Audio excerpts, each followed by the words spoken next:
Hello everyone, welcome back. तो कल हमने एवरेज एटॉमिक मास पढ़ा था एएम। उसको रिवाइज करते हैं, फिर आगे का करते हैं। औसत परमाणु द्रव्यमान। तो इसका फॉर्मूला क्या होता है कि जितने भी समस्थानिक अवेलेबल होते हैं किसी जिस जिस प्रकृति में किसी परमाणु के जितने समस्थानिक होते हैं वो लेंगे। ठीक है, उनका समस्थानिक क्या होता है, इनका स्थान या प्रोटॉन की संख्या तो इसमें सेम होती है, मतलब परमाणु क्रमांक तो सेम होता है, बट इनका परमाणु क्रमांक तो सेम होता है, बट क्या होता है, परमाणु क्रमांक को Z से, बट जो परमाणु भार होता है वो अलग अलग होता है। ठीक है, तो जितने समस्थानिक लेंगे फिर उनका परमाणु द्रव्यमान सबका, और वो प्रकृति में कितने कितने परसेंट पाए जाते हैं वो, तो इन दोनों का गुणनफल करके और ऐड कर देंगे। यही क्या होता है, एटॉमिक एवरेज एटॉमिक मास या फिर औसत परमाणु द्रव्यमान। जैसे हमने देखा कि M1 क्या है, यहाँ पे फर्स्ट है समस्थानिक का परमाणु द्रव्यमान, और M2 है सेकंड समस्थानिक का द्रव्यमान। फिर X1 है प्रकृति में जो फर्स्ट परमाणु है वो कितना पाया जाता है, समस्थानिक, पहला समस्थानिक, उसके पाए जाने का परसेंट, और दूसरे का प्रकृति में पाए जाने का परसेंट।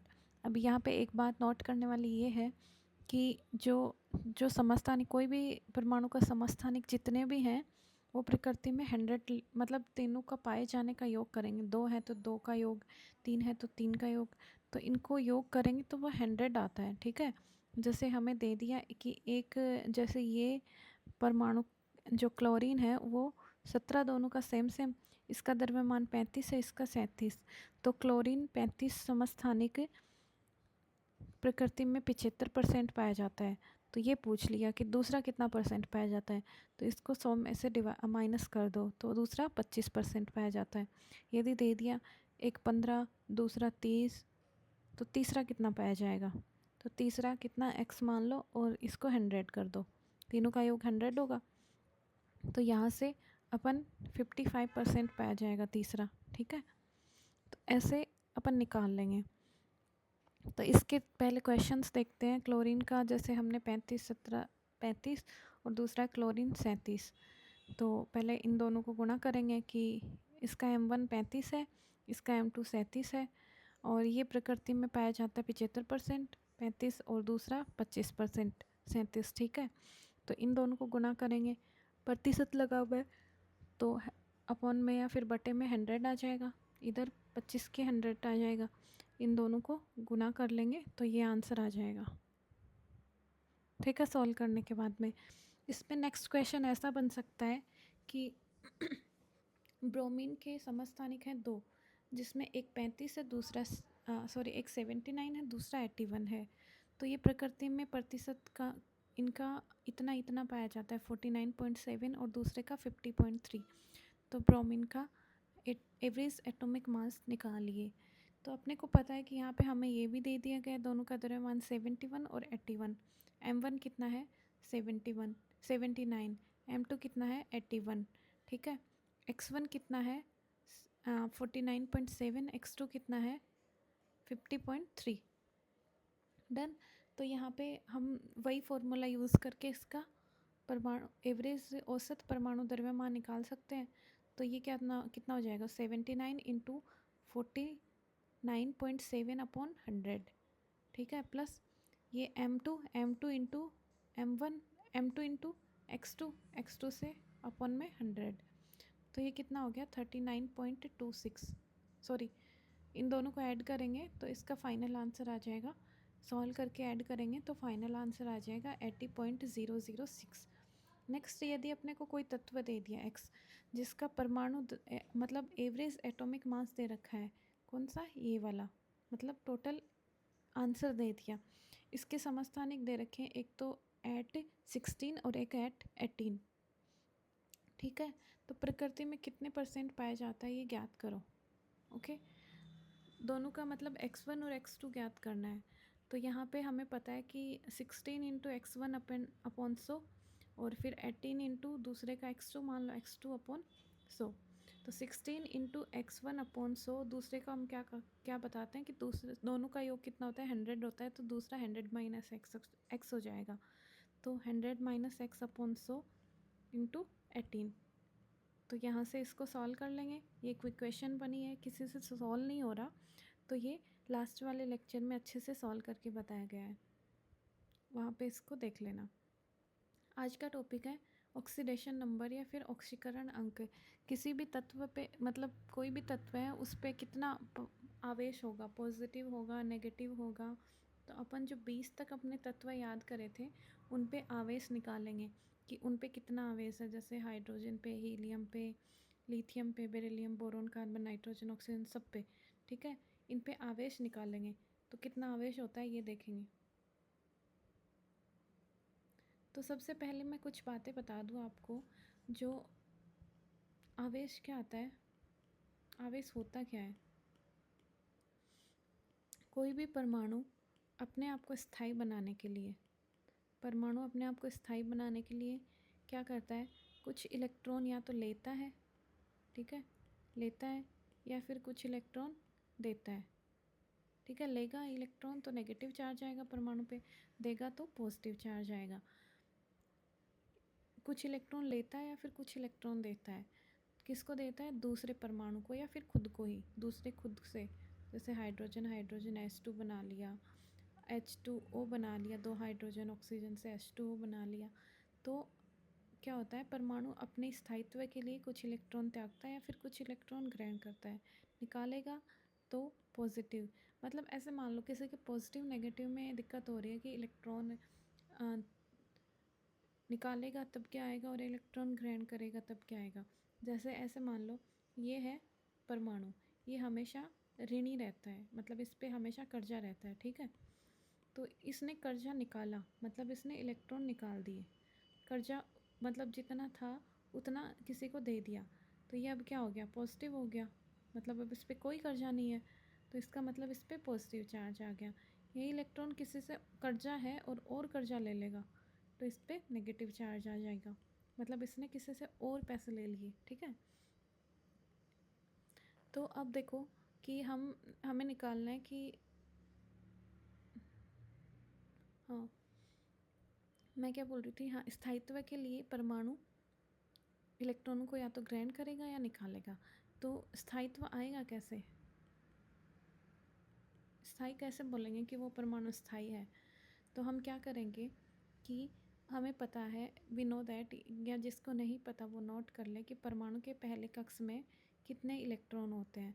तो परमाणु के पहले कक्ष में 2 इलेक्ट्रॉन होते हैं। ठीक है, ये आपको ध्यान में होगा। परमाणु के दूसरे कक्ष में 8 इलेक्ट्रॉन होते हैं। ठीक है, परमाणु के तीसरे कक्ष में, थर्ड कक्ष में कितने होते हैं, 8। परमाणु के फोर्थ कक्ष में कितने होते हैं, 18। ठीक है, अब परमाणु के पहले कक्ष में 2 इलेक्ट्रॉन, परमाणु के कक्ष में दूसरे में 8, तीसरे में 8, चौथे में 18, ये होता है। मैं इनको एक बार,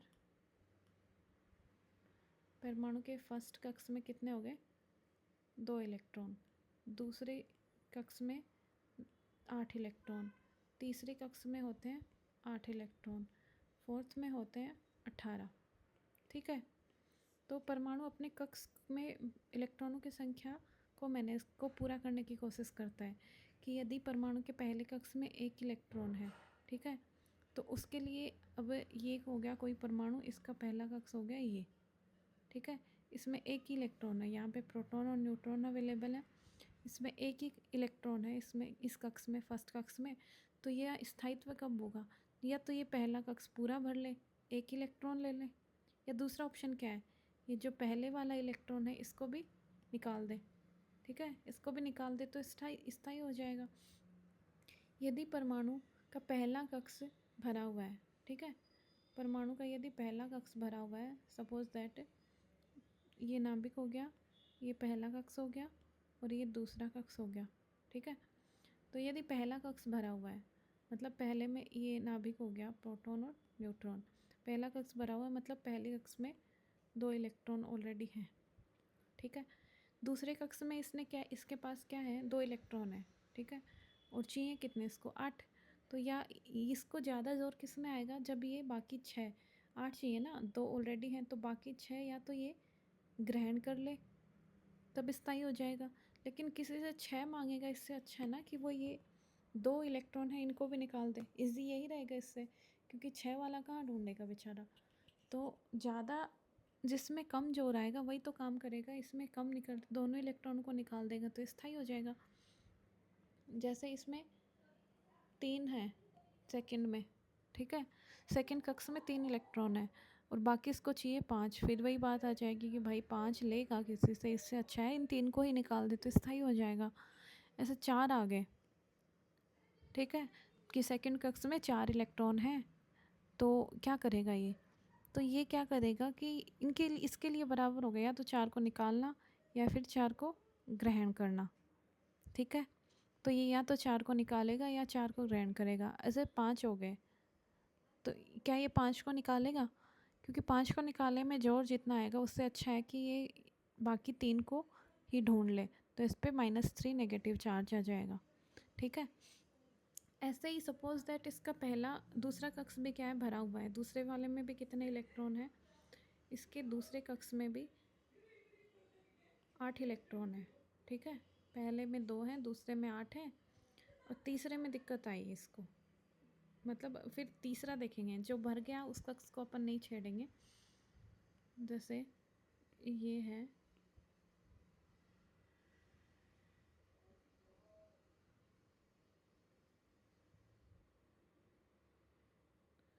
कैसा बना है, एक सेकेंड,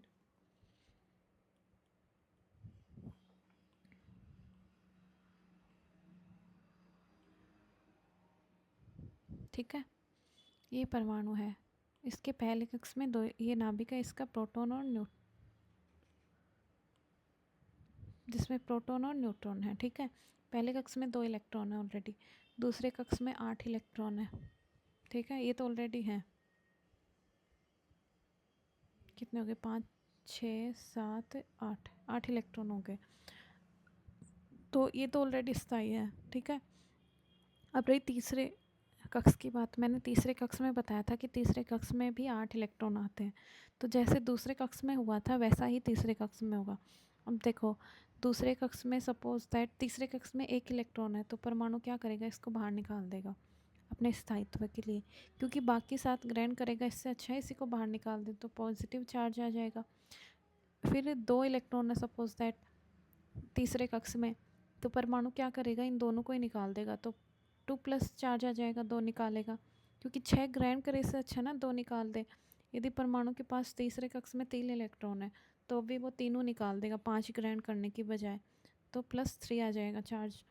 यदि परमाणु के पास 4 इलेक्ट्रॉन है, ठीक है, तो परमाणु के पास 4 इलेक्ट्रॉन है और तीसरे कक्ष में 8 इलेक्ट्रॉन होते हैं, तो इसका मतलब परमाणु क्या करेगा, या तो चारों को निकाल देगा या 4 ग्रहण कर लेगा, तो इस पर पॉजिटिव या तो 4 आएगा या 4 नेगेटिव आएगा।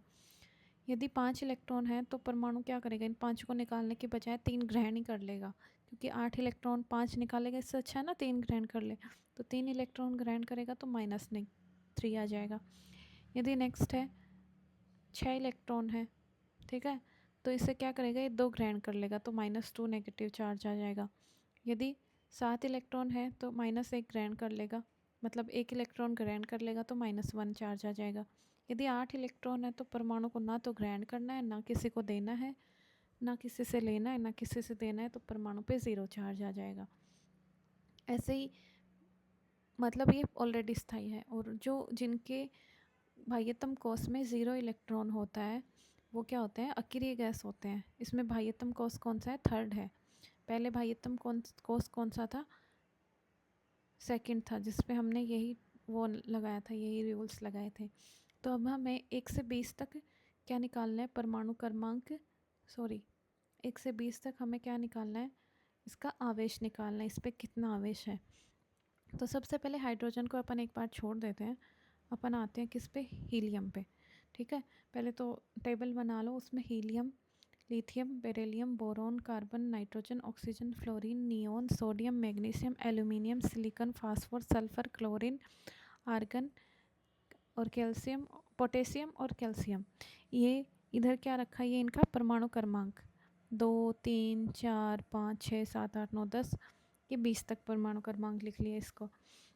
हमने परमाणु क्रमांक क्यों लिखा, क्योंकि परमाणु क्रमांक क्या होता है, प्रोटॉन की संख्या, और जितना प्रोटॉन होगा उतना ही इलेक्ट्रॉन होगा। ठीक है, तो यहाँ से ये किससे है, ये इसमें इलेक्ट्रॉन की संख्या है। बोरॉन में 5, 6, कार्बन में 7 इलेक्ट्रॉन, 8 नाइट्रोजन, 8 है ऑक्सीजन में, 9 फ्लोरीन में, 10 नियॉन, सोडियम, मैग्नीशियम, ऐसे। ठीक है, अब इनका क्या करेंगे हम, यहाँ पे मैंने वो संख्याएं रखी हैं जो कक्ष में इलेक्ट्रॉनों की संख्या है। पहला देखो, मतलब हमें बाह्यतम कोष में इलेक्ट्रॉनों की संख्या फिक्स करनी है। पहले में 2, दूसरे में 8, तीसरे में 8, चौथे में 18। ठीक है, हीलियम है, उसके पास पहले में 2 इलेक्ट्रॉन है। ठीक है, इसमें 2 रखो ना यहाँ पे।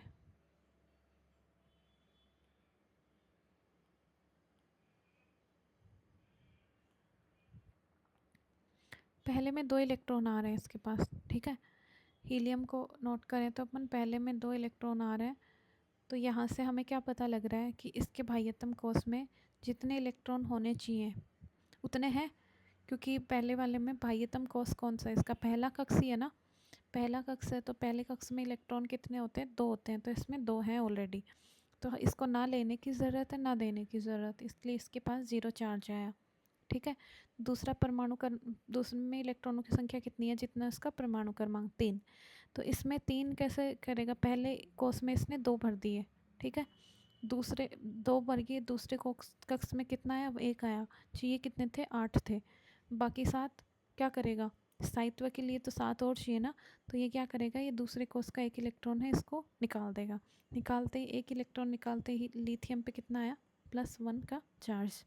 ठीक है, ऐसे ही बेरिलियम पे 4 होते हैं, पहले कक्ष में 2 डाल दिए, दूसरे कक्ष में 2 डाल दिए, अब 6 और चाहिए, तो 6 और के लिए क्या करेगा, इन 2 को ही निकाल देगा ना, तो इसने ये दूसरे कक्ष के 2 इलेक्ट्रॉन भी निकाल दिए, तो इस पर +2 चार्ज आ गया।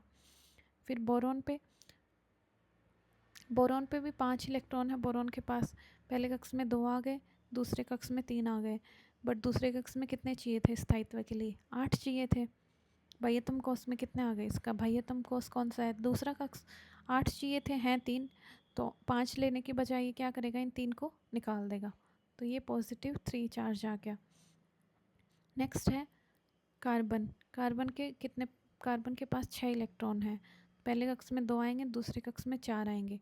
अब या तो इसको 4 लेने पड़ेंगे 8 बनाने के लिए, या फिर क्या करेगा, 4 निकालेगा। तो ये इसके लिए दोनों सेम सेम रहेंगे, निकालना 4 ही लेने हैं, 4 ही निकालने हैं। तो ये क्या करेगा, या तो प्लस इस पे चार्ज, या तो चारों को निकाल देगा, या 4 और ग्रहण कर लेगा, तो इस पे चार्ज +4 और -4 दोनों आता है। ठीक है, नेक्स्ट है नाइट्रोजन। नाइट्रोजन क्या करेगा, 7 इलेक्ट्रॉन है, 2 पहले में आ गए, दूसरे में 5 आ गए, 3 और चाहिए स्थाई बनाने के लिए, बाह्यतम कोष में 8 इलेक्ट्रॉन के लिए, तो ये 3 ग्रहण कर लेगा, 5 निकालने की बजाय 3 ग्रहण कर लेगा, ये तो कितना आ गया, -3, इस पे चार्ज आया। ऐसे ही ऑक्सीजन है 8, पहले में 2, दूसरे में 6, अब ये क्या करेगा, 8 बनाने के लिए 6 2 और इलेक्ट्रॉन ले लेगा, तो बाह्यतम कोष में कितने आ जाएंगे, 8 इलेक्ट्रॉन, स्थाई हो गया, 2 इलेक्ट्रॉन और लिए, तो इस पर -2 नेगेटिव चार्ज आता है। ऐसे ही फ्लोरीन क्या करता है, 2, फ्लोरीन में क्या है, पहले में 2, दूसरे में 7, कितने चाहिए, दूसरे में 8 चाहिए, तो 1 इलेक्ट्रॉन ले लेगा, 7 और 1 कितने हो जाएंगे, 8, ये स्थाई हो जाएगा।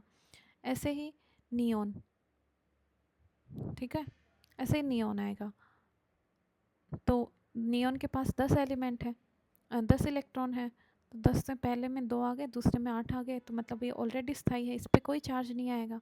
तो ये देखो, आपको याद होगा तो अकेली गैसें जो स्थाई होती हैं, ठीक है, जो किसी से क्रिया नहीं करती, क्योंकि क्रिया कैसे करेंगी, इसके पास तो पहले से ही दोनों कक्ष भरे हुए हैं, तो किसी की ज़रूरत ही नहीं है, ना लेने के लिए ना देने के लिए, इसलिए ये क्रिया नहीं करती, इसलिए इनको अक्रिय गैसें बोलते हैं। ठीक है, ऐसा और कौन सा आया था, अभी तक तो कोई नहीं आया, नियॉन ही आया पहला। फिर है नेक्स्ट सोडियम में पहले क्या आया था, इलेक्ट्रॉनों की संख्या 11 है, पहले कोष में 2, दूसरे में 8, तीसरे में कितना बचा, 10 और 1, तीसरे में 1 बचा, तीसरे में कितने चाहिए थे अपने को, 8 चाहिए होते हैं स्थायित्व के लिए, तो ये क्या करेगा, इस 1 को भी निकाल देगा, तो ये +1 आ जाएगा। नेक्स्ट है मैग्नीशियम में, पहले में 2, दूसरे में 8, तीसरे में 2, तो ये क्या करेगा, इन दोनों को निकाल देगा, क्योंकि 8 6 ग्रहण करने के बजाय 2 को निकाल देगा। मैग्नीशियम में +2 चार्ज आ गया। एल्यूमिनियम 2 8 10 हो गए, 3 बचे तीसरे में, तो इन 3 को निकाल देगा और इसमें स्थायी हो जाएगा। 3 किसी से किसी और को दे देगा, ठीक है, जिसको 3 चाहिए होगा। जैसे इसको 3 चाहिए थे, किसको, नाइट्रोजन को, तो इसको दे देगा। ऐसे किसी से क्रिया कर लेते हैं, ठीक है। सिलिकॉन, सिलिकॉन के पहले में 2 है, दूसरे में 8 है, तीसरे में 4, तो ये क्या करेगा, तो तीसरे में अपने को चाहिए कितने, 8 इलेक्ट्रॉन चाहिए, तो या तो 4 ले लेगा किसी से या 4 किसी को दे देगा। पोटेशियम में पहले में 15 इलेक्ट्रॉन है टोटल, पहले में 2, दूसरे में 8, तीसरे में 5, तो 5 से क्या आया, अब इसको 3 इलेक्ट्रॉन और चाहिए, तो ये किसी से 3 इलेक्ट्रॉन, 5 निकालने के बजाय 3 इलेक्ट्रॉन ग्रहण करेगा, 3 इलेक्ट्रॉन ग्रहण करेगा तो इसमें -3 चार्ज आएगा। ऐसे ही सल्फ़र, सल्फ़र कितना है, 2 8 6, तो ये 2 और ले लेगा और ये स्थायी हो जाएगा, क्योंकि लास्ट तीसरे कक्ष में अपने को 8 इलेक्ट्रॉन चाहिए। फिर क्लोरीन, क्लोरीन 2 8 7 है, तो ये किसी से एक और ले लेगा, ठीक है, तो ये कितना हो जाएगा, -1 आ जाएगा। फिर आर्गन, आर्गन में पहले 18 है, तो पहले में 2, दूसरे में 8, तीसरे में 8, तो इसका तो तीसरा कॉस्ट भी क्या है, ऑलरेडी स्थायी है, मतलब इसको ना तो ज़रूरत है लेने की ना देने की, क्योंकि तीसरे में कितने आते हैं, 8 ही आते हैं। इसलिए आर्गन क्या है, एक अक्रिय है, ये किसी से क्रिया नहीं करता, क्योंकि इसका तीसरा कॉस्ट भी भरा हुआ होता है, इसको ना लेने की ज़रूरत है ना देने की ज़रूरत, ठीक है, तो ये स्थायी हो गया। ऐसे है पोटेशियम, पोटेशियम में 19 आता है, पहले में 2, दूसरे में 8, तीसरे में 8, पहला कोष बुरा है, दूसरा भी बुरा है, तीसरा भी बुरा है, चौथे में 1 इलेक्ट्रॉन है और चाहिए कितने, 18, तो 17 लेने की बजाय एक इससे क्या करेगा, 1 दे देगा, तो पोटेशियम पे +1 आ जाएगा, ठीक है। ऐसे ही कैल्शियम पे +2 आएगा, क्योंकि दूसरे में 18 चाहिए इसको, और ये क्या करेगा, 16 लेने के बजाय क्या करेगा, ये जो 2 है इसको भी किसी को दे देगा, तो ये क्या हो जाएगा, प्लस, तो इस पर चार्ज आ जाएगा। तो ऐसे अपने को याद करना है, अपने को डायरेक्ट याद होना चाहिए कि हीलियम क्या होता है, 0, हीलियम, फिर neon, argon, krypton, xenon, radium, ये होते हैं अक्रिय, इन पे 0 चार्ज होता है। लिथियम पे हमें डायरेक्ट याद होना चाहिए +1, और वैसे आप टेबल से याद करो तो देखो 0 आता है, फिर +1 +2 +3 +4, या फिर इधर इधर से देख लो -4, फिर वापस कम करते जाओ, -3 -2 -1, फिर वापस 0 आएगा, +1 +2 +3 +4, फिर इधर से -4 -3 -2 -1, ठीक है। तो ये टेबल याद होने के बजाय आप डायरेक्ट, आपको याद होना चाहिए एल्यूमिनियम पे 3 चार्ज आता है पॉजिटिव, मैग्नीशियम पे +2 याद आता है, चार्ज आता है। तो ये अपने जहाँ तक डायरेक्ट याद रहेगा तभी अपन आगे स्पीड से हो पाएगा, अदरवाइज़ नहीं हो पाएगा। अब बचा अपना कौन, हाइड्रोजन। हाइड्रोजन के पहले को, हाइड्रोजन के पास कितना है, 1 इलेक्ट्रॉन है, ठीक है, हाइड्रोजन का परमाणु क्रमांक 1 होता है, इसके पास 1 इलेक्ट्रॉन है, पहले कक्ष में अपने को चाहिए 2 इलेक्ट्रॉन, तो ये क्या करेगा, या तो 1 इलेक्ट्रॉन है इसको निकाल देगा, ठीक है, या फिर 1 इलेक्ट्रॉन और ग्रहण कर लेगा, ये ग्रहण करेगा तो क्या आएगा, नेगेटिव चार्ज। देखो +1 या फिर -1 इस पे चार्ज आता है, ये ग्रहण कब करता है, अधातुओं के साथ, सॉरी धातुओं के साथ ये ग्रहण करता है, ठीक है, और अधातुओं के साथ ये निकाल देता है, ठीक है। जैसे F जिसके साथ जिसका माइनस चार्ज है वह अधातु है, और जो प्लस चार्ज वाली होते हैं वो धातु है। तो आज के लिए इतना ही, बाकी कल करते हैं। नेक्स्ट टॉपिक रहेगा अपना सामान्य ऑक्सीकरण अंक, ठीक है।